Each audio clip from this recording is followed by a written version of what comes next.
everybody. Raul here for Bass Musician Magazine, and today we have the great honor and pleasure of chatting with my good friend and go-to on so many things bass, Keith Collins. All right. Good morning, Raul. So nice to be with you again. Oh, my pleasure, Keith. We were having a conversation. Keith is one of these amazing players that can go either upright or electric bass. And when we talk about upright, that is an area where, admittedly, I need to go to people that know more than I do when I want information. And Keith is my go-to in this instance. There is always a challenge with upright, and that is, how do you get the sound from your instrument to the public? Back in the day, if you were playing a live venue, the acoustic instruments worked great. You think of concert halls, you think of performance venues that had like a shell behind them to, like the Hollywood Bowl kind of thing, to project sound. And then we became more electronic. And of course, I think this is the whole reason electric basses exist, because you could take sound directly from an instrument and run it into an amplification system. And now it was a lot louder. More people could hear. You didn't have to be 20 feet away to hear. Well, it expanded the possibilities. But more importantly, at an age where we are online and doing, recordings and want to be able to share this content, somehow that acoustic signal needs to come from the instrument to the electronic processor of your choice, if you will. It's not that it's even bad enough that there's so many challenges getting a beautiful sound out of your instrument to start out with. And when I talk to so many players and I say, how do you get your sound? The first thing they do is they hold up their hand and they say, well, it's all coming out of my hands. And so that is a very non-technical, non-specific, but it's true. That is where so much of the sound comes from. And then the next thing is the instrument. If you've got a wonderful instrument, and we've heard stories of people that had this amazing bass. I was just speaking with an upright player who found his bass. It was like a 1908 German built. It was covered with dust in the back corner of a music shop. And so getting something that has a voice of its own is in itself a process. And then you have to look at how you can get as much sound of it. And I always go back to my fun book with Chuck Traeger, who was a lifelong luthier trying to get the best possible sound for Ron Carter with his bass.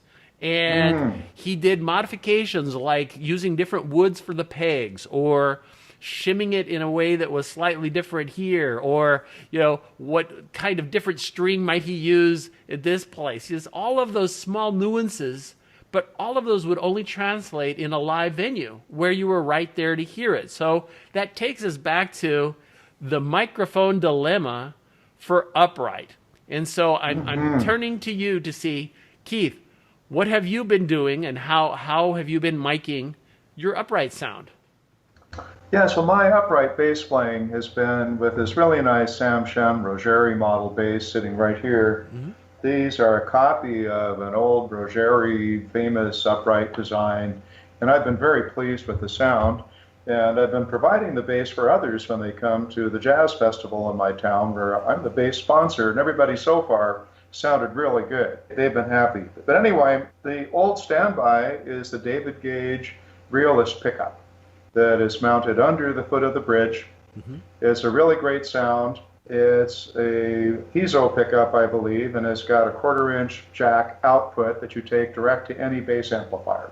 That's just fine. Another pickup that I put on it is the Fishman Full Circle pickup, which I think is a bit brighter. It fits in the bridge, in between the two pieces of the bridge.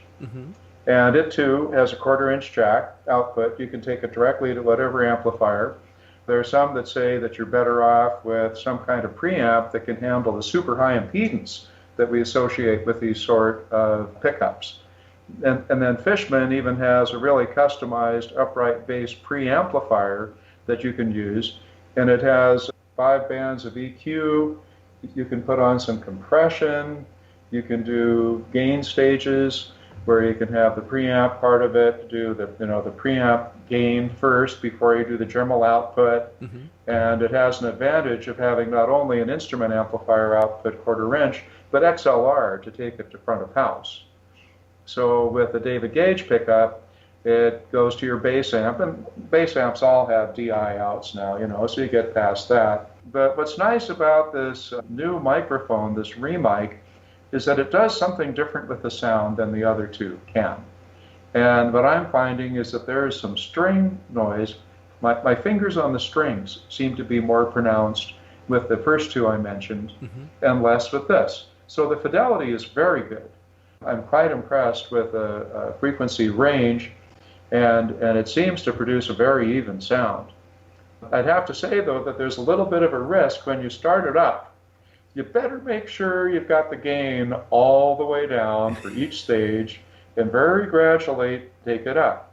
Because especially when you turn on the phantom power that it needs from a preamplifier, you could be surprised. The sound is very good. I found for some circumstances that I had to reduce mids and highs a bit. But it's so much about, the player's preference. There are people that want more growl. There are people that want things to happen with the highs, or they want a really deep bass sound that doesn't have much of the mids or highs. So, of course, you can control that all with your amp. But what I found for this one is that you can just use any common preamplifier mixer that accepts a XLR input. You have to have phantom power. And something that I learned for the first time is that I could take the output of a mixer, even though it's low impedance, directly into the high impedance jack on my bass amp. I did not know that. And there's no penalty, so I thought I had to have some kind of adapter, impedance, something. Well, if an electrical engineer can tell me I'm wrong and why, and it makes it better, fine. Sure. But at the moment, I'm not having a problem. So what I'm using today for this demo time with us is I'm just using a common little Behringer, 8-channel mixer that you'd use for a PA. And it could be anything. It could be a 4-channel. But the key thing is you want to have some tone controls on that if that's what you're going to use to send to the front of house. Gotcha. So if you've got front of house going and your sound coming to you will not be a stage amp, but you're going to hear yourself in the floor monitors, you're going to want some control over your tone. And I strongly suggest that everybody establish their signature tone. So if you work with the system with headphones on, and you make a sound that is your sound, you wish for others to hear, and you send that to the engineer at front of house, then that's going to be a lot nicer than having them try to guess at what you want that to be. Gotcha. So another really cool thing about this REMIC microphone is that you mount it under the arch of the bridge, but you can choose to mount it under the fingerboard, and it gets a different sound. You can choose to mount it under the tailpiece, and then if you want to get really exotic, you can decide you're going to mix the sound of one or more pickups and microphones. Yeah. So you could decide, well, there's something really cool about that fingerboard sound or that tailpiece sound, and I'll use my existing David Gage to do that. Oh, and another point, there's an AMT upright bass microphone. Oh, okay. Yeah, and it's pretty spendy. And it comes with a bracket that mounts on the bass, and you can choose to put the microphone typically about even with where the F-holes are. And it makes a very nice sound. But I think that the REMIC is going to be a little more efficient at getting signal-to-noise ratio before getting feedback than some of the other microphone situations. Gotcha. Well, some of the features that the manufacturer talks about that, again, they do point out that you can mount it in different places on your bass. They do suggest that even though it doesn't have a windscreen on it, that's why they're saying you should use it indoors or in a studio. They kind of prefer that. But it is made to limit ambient noise as well. So it's super sensitive to its little area. Again, you start finding price point to sound quality.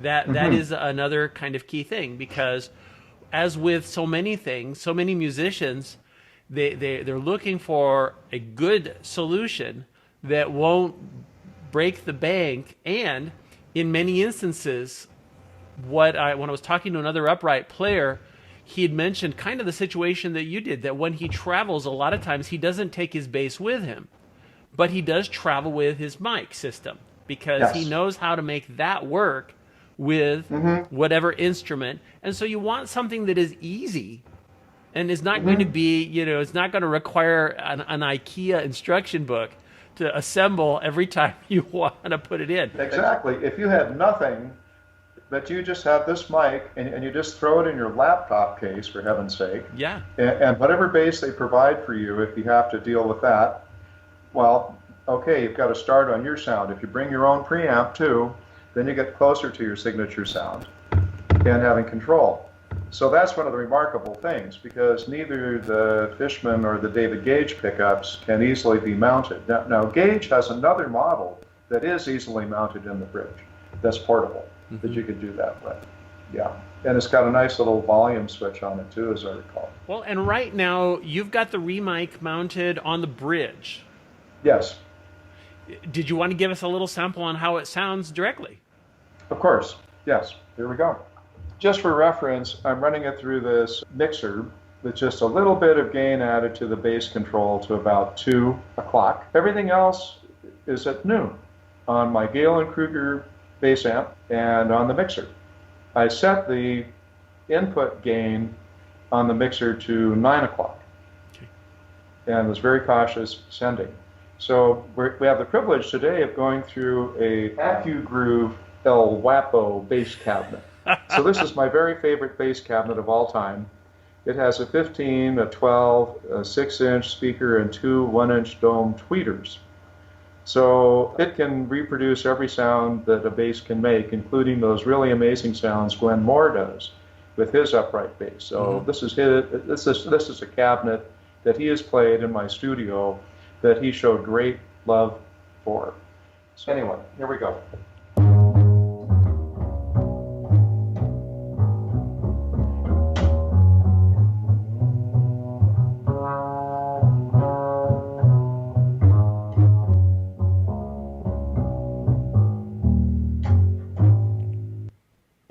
So anyway, that's nice. The idea. It's just like being there. I could hear it very clearly. All right. And this is using Skype and nothing amazing for other pro audio gear. Yeah. There you go. Well, Keith, we appreciate you being able to help break this down. People, I'm going to add in, I'll do the research and make sure that we have the link for REMIC, so that you know where you can look for further information there. I believe it's remic.dk. I'll add in one for Fishman, one for David Gage. Am I missing anybody else I should have there, Keith? AMT. AMT. And then the strings we're playing today are those new strings by Galli from Italy. And the strings have something to do with the sound. So I could have added more growl if I put in some more of the mids. But I'm totally in love with those. I mean, makes a difference. Oh, and another cool thing for bass players is the radial bass bone OD. But you still need to have something in the way of a mixer. And it can be less than $80 to get a nice quality Yamaha mixer. You know, just 4 or 6 channels. That'll do the job. Gotcha. Anyway, there we go. Well, there's so many possibilities, and it so helps to have somebody that has been working through and doing a lot of the trial and error and trying to hone it down to a specific sound. Keith, appreciate you bringing us this information. Folks, you've seen him here. Keith Collins on miking your upright bass, coming to you live on Bass Musician Magazine. All right.